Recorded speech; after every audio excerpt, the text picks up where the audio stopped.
बिस्मिल्लाहिर्रहमानिर्रहीम। Dear students, अस्सलाम वालेकुम। आज हम बात करेंगे एसेक्सुअल रिप्रोडक्शन की दीगर टाइप्स के बारे में कि जो है बडिंग के ज़रिए एसेक्सुअल रिप्रोडक्शन किस तरह से होती है।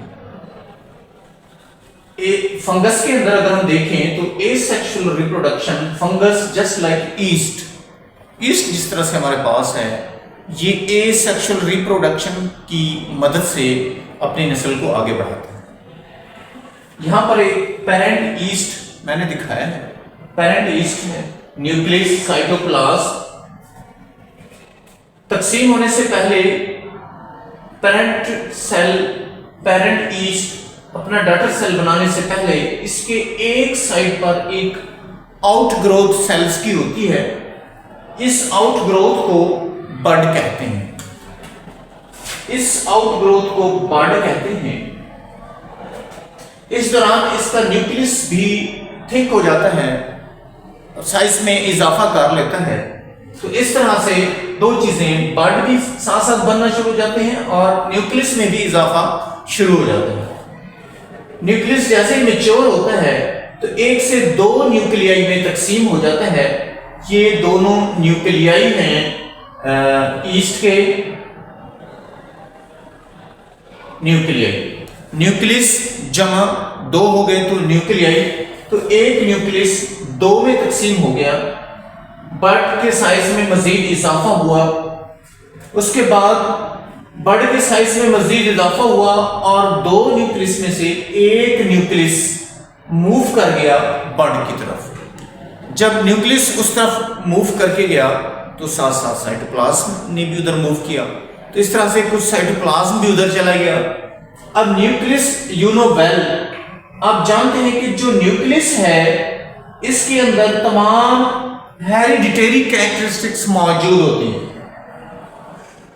वो तमाम खुसूसियात मौजूद होती हैं जो किसी सेल के अंदर होती हैं, क्योंकि डीएनए इसके अंदर न्यूक्लियस के अंदर होता है, तो डीएनए के अंदर तमाम विरासती खुसूसियात मौजूद होती हैं।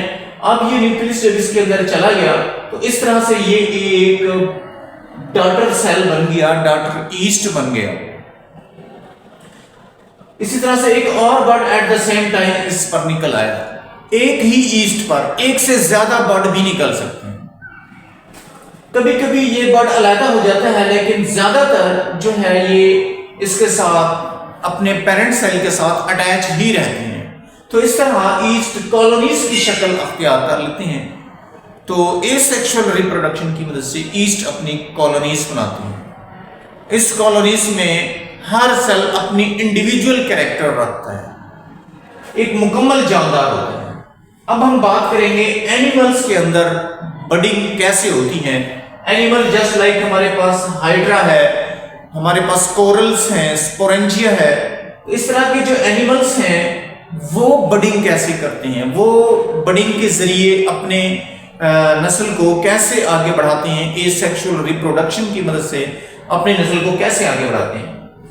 ये हमारे पास एक हाइड्रा एनिमल है जिसमें एक साइड पर ये बर्ड निकलता है। पेरेंट हाइड्रा एनिमल इसे कहेंगे। ये बर्ड अपनी आउटग्रोथ को मुकम्मल करता है और आहिस्ता आहिस्ता बड़ा होता जाता है। तो आप देख रहे हैं ये वक्त के साथ साथ जो है इसमें डेवलपमेंट आ रही है। जहां छोटा सा ये बर्ड था, बड़ा हो गया और मैच्योर हो गया। जब ये और ज्यादा मैच्योर हो जाता है तो यहां से ये बिल्कुल जो है वो थिन हो जाता है और यहां से ये कट ऑफ हो जाता है। तो यहां देखें, ये जो हमारे पास एक डॉटर एनिमल बना है, एक डॉटर हाइड्रा बना है, ये डॉटर हाइड्रा बडिंग के जरिए डेवलप हुआ। तो बडिंग क्या है? एसेक्सुअल रिप्रोडक्शन है। तो हाइड्रा अपनी एसेक्सुअल रिप्रोडक्शन बडिंग के जरिए करता है और अपने डॉटर सेल्स प्रोड्यूस करता है। अब बात करेंगे हम स्पोर फॉर्मेशन। स्पोर फॉर्मेशन भी एसेक्सुअल रिप्रोडक्शन का एक मेथड है।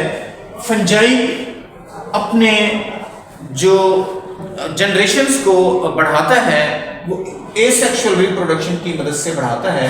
हम रीजोपस को ले लेते हैं। रीजोपस का सेल जो है, स्पोर जो है, डेवलप होता है और एक आहिस्ता आहिस्ता अपने गिर्द एक वॉल बना लेता है, सैक लाइक, जो स्पोर्स के लिए होता है, और इसको हम स्पोरेंजियम कहते हैं। ये जो एक सैक लाइक वॉल बना लेता है और इसको इस पूरे जो एक डेवलप हुआ मेच्योर सेल डेवलप हुआ, इसको हम स्पोरेंजियम कहते हैं। अब इस स्पोरेंजियम के अंदर सेल डिवाइड करना शुरू करते हैं और 1 से 2, 2 से 4 और इस तरह से डिवाइड होते रहते हैं। इनमें से हर सेल को हम स्पोर कहते हैं। हर सेल को स्पोर कहते हैं। जब स्पोरेंजियम की वॉल रप्चर होती है तो स्पोर्स बाहर निकलना शुरू कर देते हैं। हर स्पोर के गिर्द अब एक थिक वॉल बन जाती है और इस थिक वॉल को सिस्ट कहते हैं। सिस्ट कहते हैं। इस तरह से बेशुमार स्पोर्स बाहर आ जाते हैं और हर स्पोर अनफेवरेबल कंडीशन में अपने गिर्द ये सिस्ट डेवलप कर लेते हैं। जब हालात साजगार होते हैं, मुनासिब हालात आते हैं, तो ये सिस्ट रप्चर हो जाती है। इसके रप्चर होने के नतीजे में स्पोर जो है वो डेवलप करना शुरू कर देते हैं, जर्मिनेशन शुरू कर देते हैं और इस तरह से वो दोबारा से रहीज़ोपस में तब्दील हो जाता है। तो स्पोर फॉर्मेशन रहीज़ोपस के अंदर इस तरह से होती है। कुछ बैक्टीरिया भी ऐसे हैं जो स्पोर के जरिए अपनी जनरेशन को आगे बढ़ाते हैं। बैक्टीरियम को ले लेते हैं हम, ऐसे तो क्लॉस्ट्रीडियम भी है, बैसिलस भी है। तो बैक्टीरियम को हम लेते हैं। बैक्टीरिया अपने अंदर सेल को डेवलप करता है और इस तरह से जो है ना एक एंडोस्पोर बना लेता है। एंडोस्पोर बना लेता है। बहुत सारे सेल्स इसके अंदर डेवलप हो जाते हैं। तो जब बैक्टीरियम की वॉल रप्चर होती है तो ये एंडोस्पोर बाहर आ जाते हैं। पेरेंट बैक्टीरियम से ये बाहर आ जाते हैं। बाहर आने के बाद इन के अंदर जो स्पोर्स होते हैं वो हर स्पोर जो है वो डेवलप हो रहा होता है एक न्यू बैक्टीरियम में डेवलप हो रहा है। तो इस तरह से बैक्टीरियम भी स्पोर फॉर्मेशन की मदद से अपनी रिप्रोडक्शन कर रहा होता है, अपने आप को रिप्रोड्यूस कर रहा होता है।